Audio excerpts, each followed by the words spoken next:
The name that silenced the Empire. The DNA kit hit the marble table like a verdict. For a moment, nobody in the DeLuca ballroom breathed. Nearly 70 of them stood beneath the chandeliers.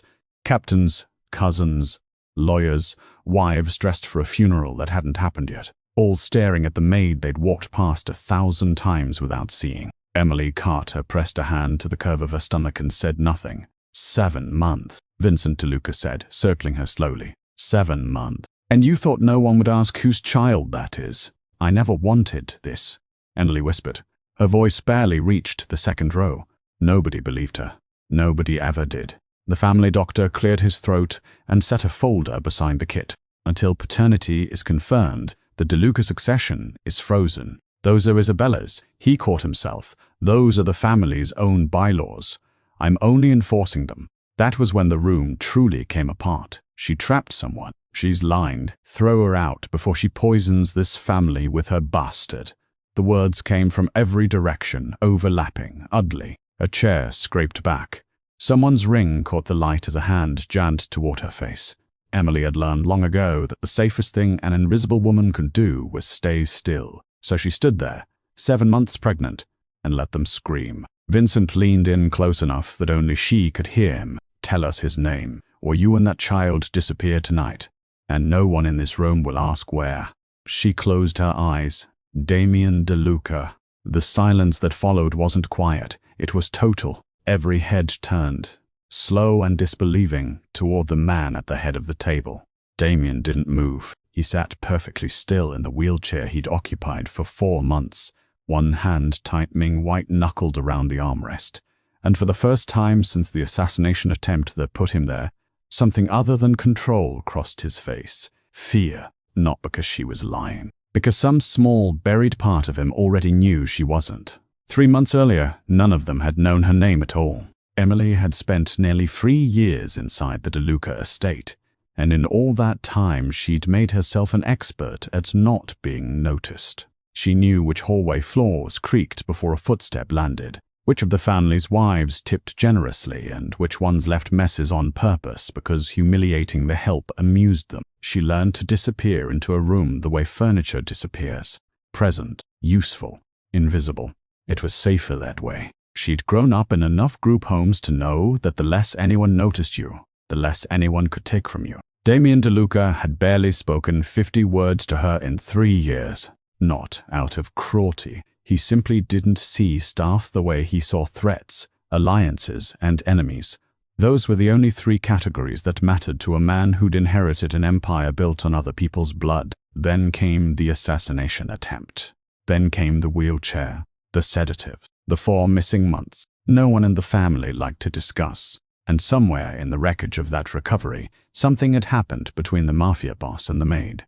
Nobody bothered to remember, something neither of them fully understood, and something Emily had been carrying alone ever since. She had resigned quietly, vanished into diners and rented rooms under a different name, told no one, asked for nothing, until tonight, when the truth had a heartbeat of its own, and it left her no choice but to speak the one name she'd promised herself she never would. Damien's fingers curled tighter around the wheelchair's armrest as he stared at her across the ballroom. A single unwelcome thought rising through the fog of 4 lost months. Why do I know her eyes? Emily just said one name, and an entire empire went silent. Have you ever had a moment where the truth left a whole room speechless? Not a small, awkward pause. A real, life-changing silence. Drop it in the comments. I read every single one. 4 months earlier, Damien DeLuca had been dying, and almost no one was allowed to know it. 3 bullets. One had missed his spine by less than an inch, and still managed to steal the feeling from his legs for reasons the doctors couldn't fully explain. Trauma swelling. Shock, they said, and then said nothing else. Because nobody in that room wanted to promise the DeLuca heir he'd walk again. He was moved in the dead of night to a countryside estate 2 hours from the city. A house with no name on any deed the family openly owned. 4 people knew he was there. His head of security, 2 doctors. And 3 days later, a temporary caretaker requisitioned quietly from the household staff roster. Because a man who couldn't feed himself couldn't be left in the care of men who only knew how to hold guns. Emily Carter had not asked for the assignment. She hadn't been given a choice. You'll speak to no one, the security chief told her on the drive out, about where this house is, who's in it, or what you see. I understand, she'd said, and meant it. The first time she saw him, Damien DeLuca did not look like a man who ran an empire. He looked like a man who'd been emptied out, pale, furious, humiliated by his own body. When she set the dinner tray beside his bed, he stared at the wall instead of her. I don't need a nursemaid. Then don't eat, Emily said quietly, and left the tray anyway. He didn't touch it that night. He ate half of it the next morning, in silence, while she pretended not to notice. Weeks passed that way. She learned his silences the way she'd learned every other silence in that house. Not by asking questions, but by paying attention. She helped him eat when his hands shook too badly to manage it himself, and she never mentioned it again afterward, which he seemed to appreciate more than any comfort she could have offered in words. In the evenings when the pain kept him from sleeping, she read to him from whatever books lined the study shelves. Old poetry, a battered atlas, once an entire agricultural report neither of them found interesting, which made him laugh for the first time since the shooting. A short, disbelieving sound like he'd forgotten he still could. He was still cold, but it was a different cold now, less a war, more a habit he was slowly forgetting to maintain. Why are you kind to me? He asked one night, watching her refill his water glass. Because you're a person, Emily said. Whatever else people say you are. He didn't answer, but he watched her a long time after that. It was somewhere in the 5th week that Emily started noticing the things that didn't add up. The doctors increased his medication almost weekly, always with vague explanations. Nerve pain, muscle spasms, sleep, even on nights when Damien seemed lucid and clear-headed before the pills arrived, and foggy and slow within the hour. He started losing pieces of conversations, asking her things he'd asked the day before, forgetting names of men he'd known his whole life. And Vincent visited more than made sense for a man who supposedly ran half the family's legitimate business interests. He never stayed long. He never spoke to Emily directly. But she was carrying a laundry basket past the study door one evening when she heard his voice, low, almost bored. Keep him asleep. The longer he's under, the easier this all becomes. She stood frozen in the hallway until his footsteps faded. She told herself it meant nothing. Doctors increased medication for 100 reasons. Family visited the sick. She had no proof of anything. And a maid who accused a DeLuca of wrongdoing without proof didn't stay employed. She disappeared. But she started watching more carefully after that. And she started, without fully admitting it to herself, watching over Damien instead of merely watching him. The storm came 3 weeks later, the worst one that region had seen in a decade.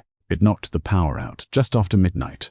The whole house going black at once, generators failing to catch, security radios crackling with useless static. The 2 guards stationed at the gate were gone within the hour, called away or driven off. Emily never learned which. She only knew that when she went looking for them, the front gate stood open and the rain came sideways through it. She found Damien awake in the dark, alone, weaker than she'd ever seen him, and for the first time in 5 weeks, genuinely afraid. Someone's here, he said. I heard the door. Emily's blood went cold. The guards are gone. Lightning lit the hallway just long enough for her to see a shadow move at the far end of it, a shape that didn't belong to either of them. She didn't remember deciding to lock the bedroom door. She only remembered doing it, hands shaking, back pressed against the wood, Damien watching her from the bed with an expression she'd never seen on him before. Whatever happened after that, in the dark, in the storm in a house suddenly empty of anyone who might stop it, happened between 2 people who both believed for a handful of hours that they might not survive until morning. By dawn, the storm had passed. The guards returned, full of apologies and no explanations. The power flickered back on, and when Emily brought in his breakfast tray, Damien looked at her the way he always had before that night. Polite, distant, faintly unreachable. Did something happen last night? He asked. I can't remember getting back into bed. Emily set the tray down carefully so her hands wouldn't shake. No, she said. Nothing happened. The ballroom hadn't changed. The chandeliers still burned too bright. The DNA kit still sat untouched on the marble table, and Emily Carter still stood at the center of 70 pairs of eyes that had already decided who she was. You have 30 seconds, Vincent said, to explain why a housekeeper vanishes for 4 months and reappears 7 months pregnant. Emily didn't flinch. I don't owe this family an explanation. Laughter rippled through the crowd, ugly and disbelieving. She doesn't owe us. Someone repeated, incredulous. She's negotiating, a cousin said. She wants more before she talks. I don't want your money, Emily said. And for the first time, her voice carried. I never wanted a cent of it. That's why I left the day I found out I was pregnant. I didn't come here to claim anything. I came here because you dragged me. Vincent's mouth curled. Convenient story. It's not a story. Emily's hands trembled at her sides, but her voice held steady. I resigned within a week. I told the staffing office I was moving to be near family. I had no family. I had nothing. I worked in diners under a different last name. I lived in a room above a laundromat in a town 300 miles from here. I told no one whose child this was. Why? Damien's voice, low and rough, cut through the room for the first time since she'd said his name. Everyone turned. He hadn't moved from his wheelchair, but something in his face had shifted. Not disbelief anymore. Attention. Emily met his eyes. Because 2 weeks after I left, a man followed me from my apartment to my job and told me that if anyone ever found out I'd been alone with you, I wouldn't live to raise the baby. He knew things about me no stranger should have known. My old address. My mother's name. Things only someone inside this house could have known. Silence. Brittle and disbelieving. She's lying, Vincent said too quickly. Of course she is. A woman near the back muttered. Servants always have a story. Emily's composure cracked for the first time, just slightly. I have spent 4 months hiding from people I couldn't name. For a child I never asked anyone to acknowledge. I would have died rather than come back here. I only spoke his name tonight because you told me you'd kill us both if I didn't. An old man's voice broke through the murmuring before anyone could answer her. She's telling the truth. Every head turned. Salvatore, the estate's longest-serving security guard, a man who'd worked the DeLuca grounds since before Damien was born, shuffled forward with a small case gripped in both hands. I don't know what half of this means, Salvatore said, but 3 months ago somebody scrubbed the surveillance archive from the countryside estate. Every file, except I kept my own backups off the network. The way I've kept backups of everything for 30 years. He set the case on the table and opened it with unsteady fingers. This is all of it. Every night she was there. The footage played on a tablet passed hand to hand around the table, and the room's noise died into something closer to shame. Emily bringing trays, Emily reading aloud by lamplight, Emily adjusting blankets, steadying shaking hands, never lingering, never touching him beyond what care required. Night after night, time-stamped, unedited, ordinary, nothing inappropriate, nothing that matched the story the family had already written for her. Damien watched the footage in silence, jaw tight, and then something happened that made the room go still all over again. His eyes lost focus. Just for a second. Rain against glass. A fireplace throwing orange light across a wall. A woman crying somewhere close. And his own voice younger, somehow quieter, saying something he couldn't hear clearly enough to catch. A promise. He was almost sure it was a promise. And then a scream from somewhere outside the memory's edge, and the image tore apart before he could hold on to it. He gripped the arm of his wheelchair hard enough to whiten his knuckles. Damien? Emily's voice, careful, close. I'm fine, he said, though he wasn't sure that was true. The flash was gone as fast as it came, leaving behind only the unbearable sense that something enormous was sitting just beyond his reach, and that he'd been kept from reaching it on purpose. Across the table, Vincent had gone very quiet. His eyes moved once, briefly, to the family's longtime attorney standing near the far wall. Gregory, Vincent said, low enough that only a few nearby caught it. This has gone far enough. Shut it down. Tonight. Gregory Hale's expression didn't change, but his hesitation lasted a full second too long. Long enough that Emily, watching closely now, saw it. Long enough that Damien, still shaking off the fragments of a memory he couldn't name, saw it too. Shut what down? Damien asked. The distraction, Vincent said smoothly. This has become a circus. We should adjourn until the DNA results are in and stop entertaining conspiracy theories from the household staff. Gregory said nothing, but his silence, for the first time all night, felt like the loudest thing in the room. Damien studied his uncle a moment longer than was comfortable, then turned to his head of security. Pull my medical file from the countryside estate. All of it.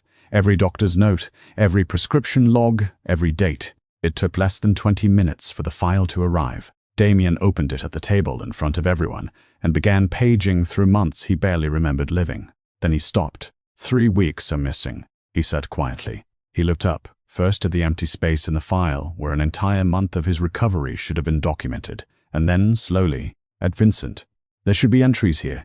There's nothing. Someone removed them. Damien didn't wait for morning. Within the hour, he had summoned 3 independent neurologists, men with no ties to the De Luca payroll, no history with the family doctors who'd overseen his recovery. He had them flown in before dawn and given full access to what remained of his file. Their conclusion came back unanimous, and it made something cold settle in his chest. Your memory loss wasn't a symptom of the shooting, the lead neurologist told him quietly, away from the others.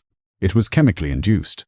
Someone kept you sedated far beyond what your injuries required, over an extended period. This isn't consistent with medical necessity. This was deliberate. Damien said nothing for a long moment. Then he asked the only question that mattered. Who had access to my medication? The doctor's silence answered before his words did. Your family. Anyone with authority to speak to the physicians on site. Vincent. Damien sat with that fact until it stopped feeling impossible and started feeling inevitable. He found Emily alone in the east garden an hour later, standing at the edge of the fountain, arms wrapped around herself against the cold. She'd been crying, he realized, though she straightened when she heard his wheelchair on the gravel. You should be resting, she said. I need the truth, Damien said. All of it.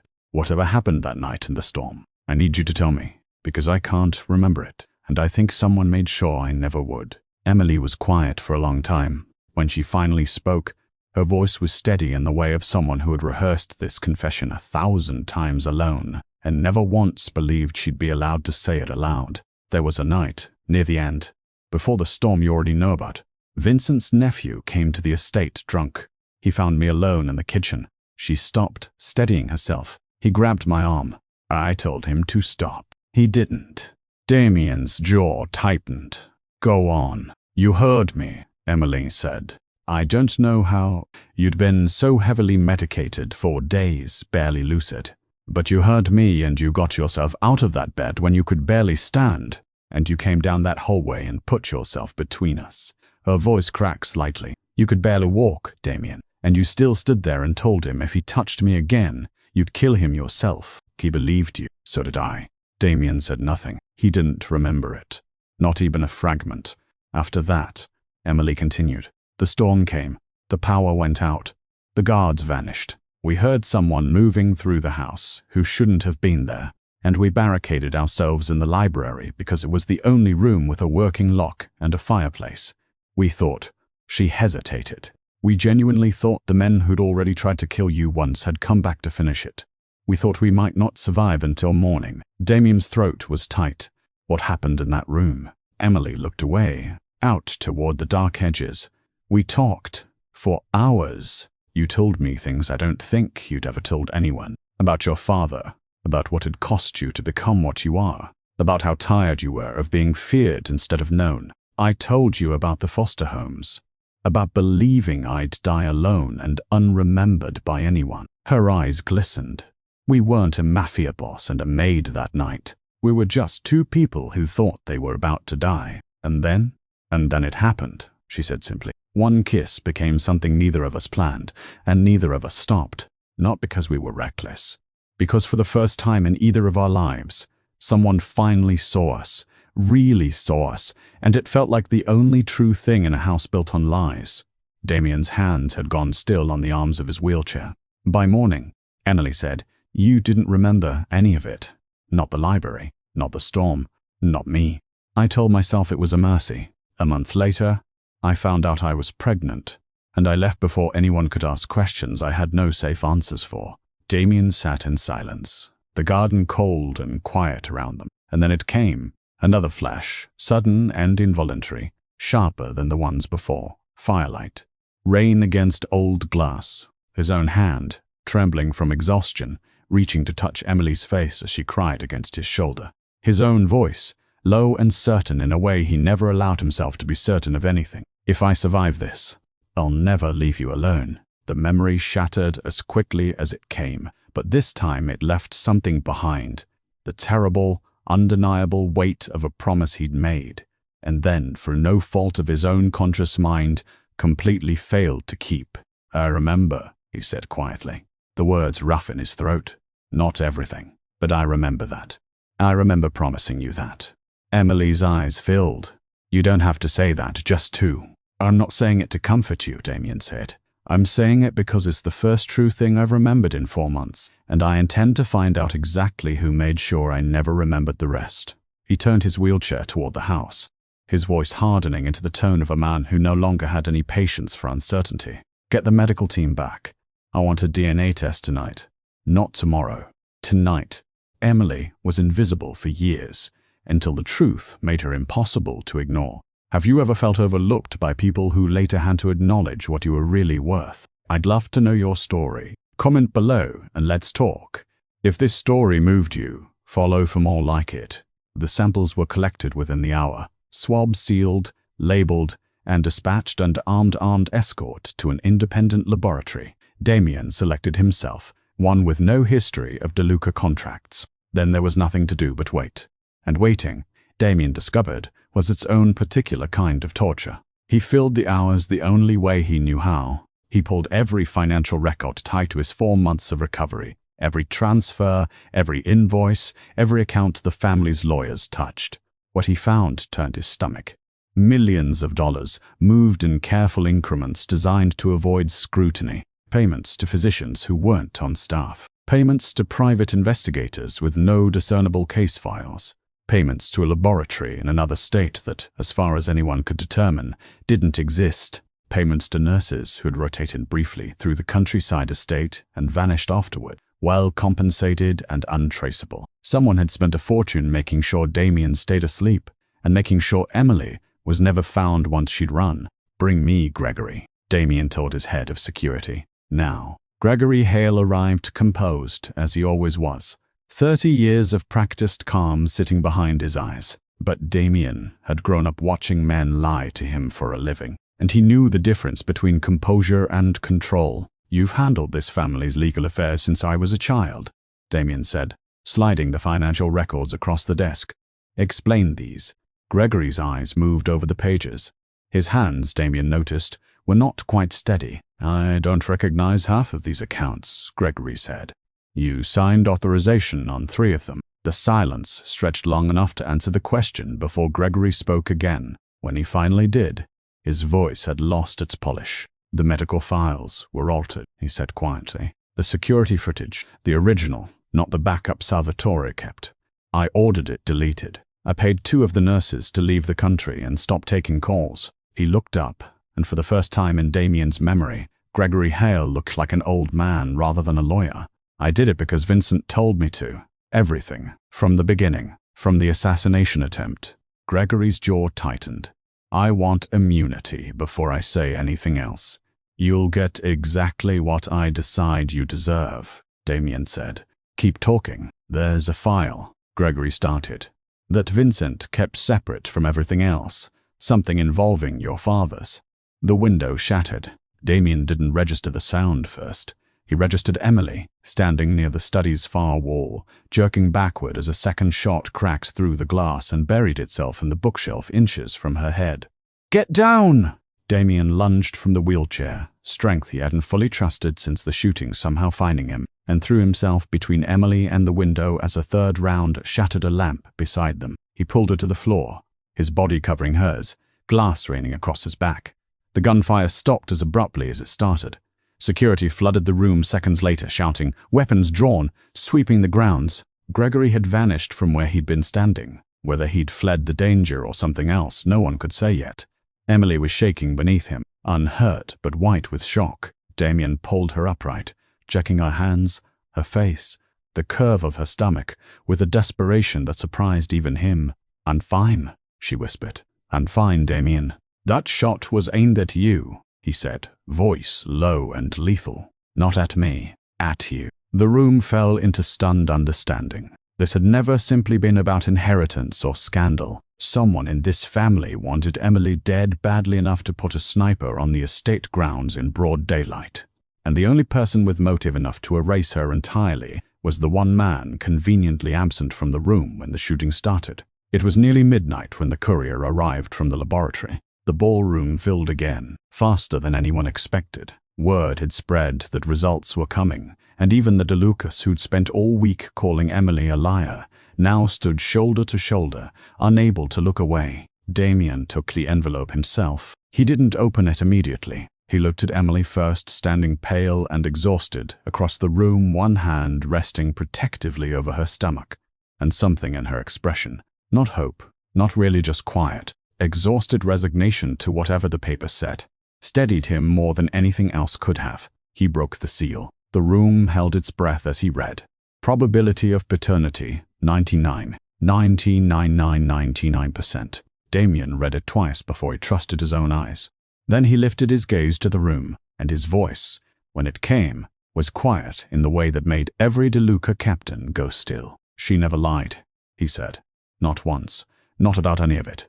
The ballroom erupted, not in the ugly, jeering chaos of the first night, but in something closer to disbelief collapsing into shame. Relatives who'd spat insults at Emily now stood in silence, unable to meet her eyes. Someone near the back began to cry. Emily didn't move. She simply stood there, one hand still pressed to her stomach, as if the confirmation hadn't fully reached her yet, as if 4 months of hiding, of fear of being called a liar to her face, couldn't be undone by a single piece of paper, no matter how official its seal. Damien crossed the room toward her, ignoring the ache in his legs, ignoring everyone watching. But before he reached her, his head of security pushed through the crowd, face grim. "Sir," he said, "Vincent's gone. His car left the estate 20 minutes ago. Nobody's been able to reach him since." Vincent's absence lasted less than a day before Damien understood exactly what it meant. He tore through his father's private study that same night, certain now that the answers Gregory had almost given him were hidden somewhere in the one place Vincent had never dared touch, his father's personal vault, sealed since the old man's death and opened only once for the reading of a will everyone had assumed was complete. Pio! Behind a false panel and a study wall, Damien found a second archive, letters in his father's handwriting, decades-old family agreements, and a succession document bearing a clause Damien had never been told existed. Leadership of the DeLuca organization passes automatically and irrevocably to the first legitimate biological child of Damien DeLuca, superseding all other claims upon proof of parentage. Damien read it 3 times before the full weight of it settled over him. Vincent had never wanted him dead. A dead Damien meant open war, chaos, scrutiny, everything Vincent despised. But a childless Damien meant the succession stayed exactly where Vincent had spent 20 years maneuvering it toward himself. Every piece fell into place at once, ugly and undeniable. The assassination attempt hadn't been meant to kill him. The wounds, survivable by design, had only been meant to make him vulnerable enough to control. The over-medication, the stolen memories, the destroyed footage, the men who'd hunted Emily the moment she disappeared pregnant. It had never been about scandal or money. It had only ever been about making sure Damien never had an heir. His phone rang before he could finish processing it. His head of security, breathless. "Emily's gone. 2 men's security uniforms. They had clearance. We didn't question until it was too late. They took her from the East Wing 10 minutes ago." Damien was already moving. "Vincent, we traced the vehicle to the old shipping warehouse on the Harbor Road." "Sir, if he's got her there, get every man we have," Damien said, voice flat and lethal in a way none of them had heard since before the shooting. "We move now." The warehouse sat dark against the harbor, rain sheeting off its corrugated roof, and for one unbearable moment, as Damien's convoy pulled in, he was certain he was watching the storm from that countryside estate repeat itself, as if the universe intended to test him twice. Emily was inside, bound to a chair beneath a single hanging light, Vincent pacing in front of her with the calm, terrible patience of a man who believed he'd already won. "You should have stayed hidden," Vincent told her. "I would have let you live quietly somewhere far from here. Instead, you came back and gave that child a name. Now there's no version of this where you both survive, Vincent." Damien's voice rang out across the warehouse floor as he came through the doorway, flanked by a dozen armed men, his legs unsteady but carrying him forward anyway. It's over. Vincent didn't flinch. You still don't understand. This was never about you dying. I needed you weak, compliant, manageable. A DeLuca with no heir is a DeLuca who can be controlled indefinitely. But you had to go and remember things. You had me shot, Damien said. You had me drugged for months. You erased my memory and hunted the mother of my child like an animal. I protected this family's future, Vincent snapped. You would have handed everything to a servant's bastard. Gunfire cut him off. One of Vincent's own men, breaking rank, opening fire toward Damien's security team rather than following further orders. Chaos detonated across the warehouse floor. A stack of fuel drums near the loading doors caught a stray round and went up in a roar of heat and light, forcing half the room to scatter. In the confusion, 3 of Vincent's captains lowered their weapons entirely, turning instead toward Damien. Men who'd served the family for decades and had clearly heard enough to know exactly which DeLuca they were loyal to. Gregory Hale, dragged in under guard only minutes earlier, chose that moment to break completely. He planned all of it.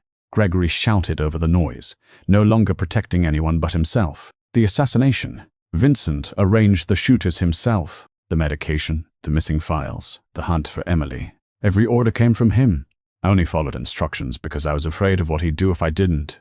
Vincent's composure finally cracked. He lunged toward Emily's chair, but Damien reached her first, wrenching the ropes free with shaking hands as gunfire and flame lit the warehouse around them. I have you, Damien said, pulling her upright, shielding her against his chest as chaos raged behind them. I have you. By the time security regained control of the warehouse floor, Vincent was gone, slipped out through a side exit during the worst of the explosion's confusion, leaving behind a burning building and a confession no one could unhear. Emily sagged against Damien, shaking, unharmed but hollowed out with fear. He held her upright without thinking, without calculating, without any of the careful control that had defined every public moment of his life. And then, in the wreckage and rain and dying firelight, Damien did something none of the men still standing in that warehouse had seen him do in 4 months. He let go of the wheelchair's armrest, planted his feet against the wet concrete, and stood.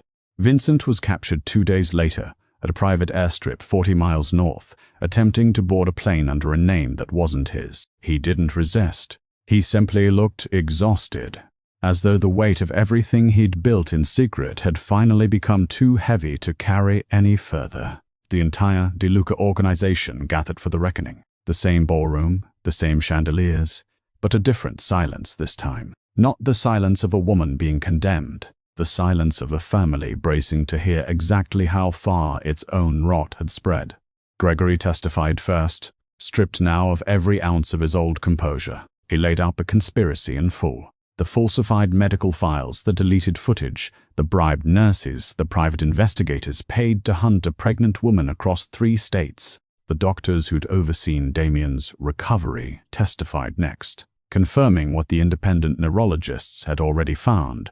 The sedation had been deliberate, sustained, and far beyond anything his injuries required. The restored security footage played once more, this time for the whole family. Emily's quiet devotion during those 4 hidden months laid bare for anyone who still doubted it. The financial records followed, account after account, transfer after transfer, until the numbers alone told the story more damningly than any witness could. Vincent stood through all of it in silence. It was only when Damien finally addressed him directly that he spoke. Why? Damien asked. All of it. Say it plainly, in front of everyone. Vincent's composure finally gave way to something almost like relief. The relief of a man tired of pretending. Because without an heir, the Empire would have come to me eventually. It was never about hating you. You were simply in the way of what should have been mine. Everything else, the shooting, the memory loss, the girl, collateral damage, necessary cost. She has a name, Damien said quietly. Say it. Vincent's jaw tightened, but he said nothing further. He didn't need to. The confession was already complete. Damien turned from his uncle without another word, and for the first time in 4 months, he did not reach for the wheelchair beside him. He walked. Each step was slow, visibly costly, the muscles in his legs trembling with effort. He'd spent months rebuilding in silence rather than let anyone see him fail. Nobody in that ballroom moved. Nobody dared. He crossed the marble floor toward Emily, who stood frozen near the doctor's table, hands pressed protectively over the swell of her stomach, disbelief written across her face as she watched him walk toward her unassisted for the first time since she'd known him. Damien stopped in front of her, and, with visible pain, with the entire DeLuca organization watching in absolute silence, he lowered himself to one knee. He placed his hand gently over her stomach. "Emily Carter carries my child," he said, his voice carrying easily through the silent room. "She carries the future of this family. Anyone who threatens her, or him, threatens me. That is no longer a warning. It is the only law that matters in this house from tonight forward." Nobody objected. Not one voice, not one captain, not one cousin who'd spat insults at her only days earlier. The silence held absolute and complete, until Emily's composure finally broke, and she pressed both hands over her face, crying in a way she'd refused to allow herself since the night she'd first whispered his name into that same silence. Damien rose, slower this time, and gathered her against him. "I'm sorry," he said quietly. "Only for her, for forgetting. For every month you carried this alone, because I couldn't remember what I owed you. You remember now," Emily whispered against his chest. "That's enough. That's more than I ever let myself hope for." "It's not enough," Damien said, "but I intend to spend the rest of my life making it enough." She laughed, wet and disbelieving, and forgave him there, in front of 70 witnesses who would tell that story for the rest of their lives. Months later, Emily gave birth to a healthy baby boy. Damien named him after his late father, the man whose forgotten claws had, in the end, saved them both. Vincent was sentenced to spend the remainder of his life in prison, his empire dismantled piece by piece by the nephew he tried to erase. Gregory Hale, in exchange for his full testimony, disappeared into witness protection, carrying with him decades of secrets he would never speak of again. Damien began transforming the DeLuca organization into something unrecognizable from what his father had built. Legitimate businesses, transparent leadership, an empire measured in something other than fear. Emily started a foundation for women fleeing abuse and exploitation, women who understood, better than anyone, what it meant to survive being unseen. One quiet afternoon, months after the child's birth, Damien drove alone to the countryside estate where everything had begun. He walked the halls without a cane, without hesitation, memory fully restored to him at last. He stood in the library where the storm had trapped them, where two frightened people had believed they might die before sunrise and had chosen honesty instead of fear. This time he remembered every moment of it, every word, every promise, every reason he'd fallen in love with a woman the world had trained itself not to see. And for the first time in longer than he could recall, Damien DeLuca smiled, alone, in a room that no longer held any secrets from him at all. Emily was invisible for years, until the truth made her impossible to ignore. Have you ever felt overlooked by people who later had to acknowledge what you were really worth? I'd love to know your story. Comment below and let's talk. If this story moved you, follow for more like it.